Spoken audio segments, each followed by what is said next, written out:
to uplift someone who has fallen off, be it from failure, from responsibilities, to push someone to move forward, who is unable to traverse through this journey called life, to show the right path to someone who has failed to ensure they have reached the desired location, and to show empathy and sympathy with the person who is under a turmoil.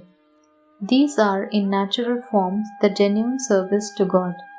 When our emotional quotient requires us to share the sufferings faced by a demoralized individual or someone who is living in an adverse condition, and we do not feel comfortable seeing that state by any human, when we work towards cleaning the state and progress in it, then we should feel satisfied that these acts are being done for the happiness of God.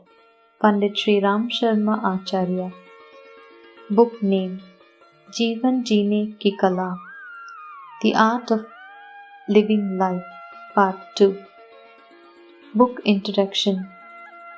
We must have heard the word introspection or self-evaluation many times in our lives, whether personally or professionally, while evaluating any employee during an appraisal discussion or progress in terms of key performance indicators. The first evaluation is usually given to the subject to assess themselves. Why is that necessary?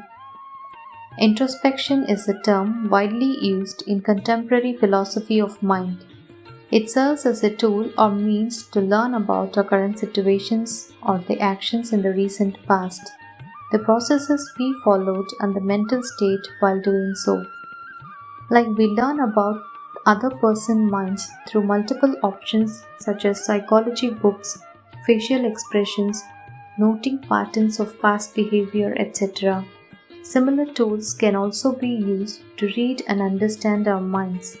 Still, another way to read our minds is through introspection, in a way that no one else can do. What exactly introspection is then? To qualify as the process of introspection, it should satisfy the below three conditions. Introspection is a process that generates or is aimed at developing knowledge, judgments, or beliefs about mentality condition, mental events, states, or processes, affairs outside one's mind.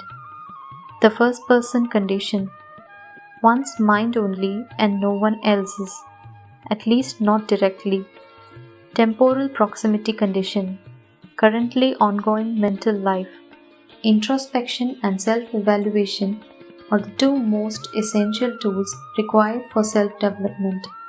Though this development moves at a snail's pace, it is steady. Self-development in the real sense is nothing but working on our inner self.